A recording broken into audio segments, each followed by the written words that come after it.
Telangana junior doctors association ఈ రోజు నుంచి తలపెడుతున్న స్ట్రైక్ దాని గురించి మాట్లాడడానికి మినిస్టర్ గారు టాక్స్ కి పిలిచుండే. సో ప్రతి పాయింట్ ఏదైతే మెన్షన్ చేసినామో ఆ పర్టికులర్ స్ట్రైక్ నోటీస్ లో ప్రతి పాయింట్ గురించి అడ్రస్ చేసారు. ఫస్ట్ థింగ్ వచ్చేసి green channel. So green channel గురించి డిస్కషన్ చాలాసేపు అయింది. సార్ చెప్పింది ఏంటి అంటే ఇప్పుడు ఏదైతే సర్క్యులేట్ చేసారో మీడియాలో అదనేది ఒక కొంచెం ప్రయోగాత్మకంగా ఫస్ట్ టైం చేస్తున్నాము. సో అది ఒకవేళ ఫెయిల్ అవుతుందా సక్సెస్ అవుతుందా దాని మోడల్ని బట్టి ఒకవేళ సక్సెస్ అవుతుంది అంటే వీళ్ళు కంటిన్యూ అవుతుంది నెక్స్ట్ ఇయర్. లేదు కొంచెం ఏమన్నా గ్లిచెస్ ఉన్నాయి అంటే దాన్ని బట్టి మళ్ళీ దాన్ని మోడిఫై చేయాలా ఏం చేయాలి అన్నది తర్వాత డెసిషన్ తీసుకుంటాం అన్నట్టు చెప్పారు. అదేవిధంగా రెండో ఇష్యూ వచ్చేసి హాస్టల్స్. సో హాస్టల్స్ ఇంకా కేఎంసీ రోడ్స్ ఈ రెండింటి గురించి ఒక ప్రతిపాదన అనేది హెల్త్ మినిస్ట్రీ సైడ్ నుంచి ఈ రోజు ఫైనాన్స్ మినిస్ట్రీకి పెట్టడం జరిగింది. ఏంటంటే శాంక్షన్ కోసం ఒక అమౌంట్ ఆఫ్ బడ్జెట్ అడుగుతున్నారు. సో ఫైనాన్స్ డిపార్ట్మెంట్ నుంచి.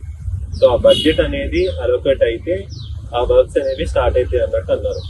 సో దాని గురించి ఎప్పటి వరకు అప్డేట్ వస్తారు అంటే నేను రెగ్యులర్ గా ఫాలో అప్ చేస్తున్నాను. ప్రిన్సిపల్ సెక్రటరీ మేడం నుంచి ఈ రోజు ఫైల్ వెళ్ళిపోతుంది ఫైనాన్స్ కి. సో అది అక్కడ ఫైనాన్స్ లో కూడా మాట్లాడి వీలైనంత తొందరగా చేస్తాము అన్నట్టు దాని శాంక్షన్ అనేది వచ్చేటట్టు చూస్తాము అన్నట్టు అన్నారు. మూడోది వచ్చేసి సెక్యూరిటీ ఇష్యూస్ గురించి మాట్లాడినప్పుడు అదొక హై లెవెల్ మీటింగ్ ఐజీ గారితో పెట్టి దాని డిస్కషన్ అయిన తర్వాతనే ఏమన్నా చెప్పగలుగుతాం కానీ ఇప్పటి వరకు అలాంటి మీటింగ్ ఏది జరగలేదు అని చెప్పడం జరిగింది. అదేవిధంగా కొత్త మెడికల్ కాలేజెస్ కి బస్సెస్ గురించి. సో కొత్త మెడికల్ కాలేజ్ కి బస్సెస్ గురించి 2022లో వెళ్ళిన దాన్ని మళ్ళీ ఒకసారి చూపించడం జరిగింది. సో దాని గురించి అప్డేట్ ఏంటి సార్ అంటే మేము ఇచ్చిన ఆర్డర్ ప్రకారము ఫండ్ అనేది డిఎంఈకి డైరెక్ట్ ఇస్తున్నాము. సో డిఎంఈ మేడం ఒక కాల్ తీసుకోవచ్చు అమౌంట్ శాంక్షన్ చేయొద్దా లేదా అన్నది బస్సెస్ గురించి అని చెప్పి. సో ఒకసారి డిఎంఈ మేడం ని కలిసి అది ఎంతవరకు అవుతుంది అన్నది కలిసి మాట్లాడమని చెప్పారు. సో దాని గురించి ఒకసారి డిఎంఈ మేడం ని కలవడానికనే వెళ్తున్నాం.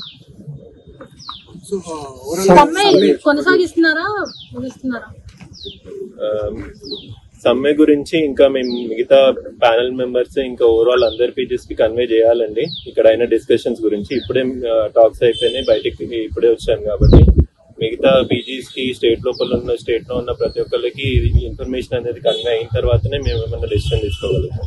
అదే అండి మేము ఇప్పుడు ఒకసారి డిఎంఈ మేడం ని కలిసి అక్కడ ఎంతవరకు ఫీజిబిలిటీ ఉందని చూసుకుంటేనే మేము ఏమన్నా దాని గురించి ఏమన్నా మాట్లాడొస్తుంది. మొత్తం డిమాండ్ లో కొన్ని పరిష్కరిస్తే ఓకేనా అంటే మాక్సిమం కోరుతున్న వాటిలో అంటే చూడాలండి అవి పరిష్కారం అయ్యే తీరున్నవి ఎంతవరకు చేస్తున్నారు అన్నది చూసి దాన్ని బట్టి డిస్కస్ చేస్తాం.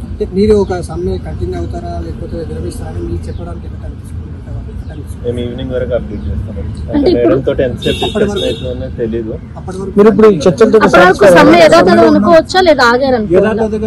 అప్పటి వరకు ఏదవుతుంది.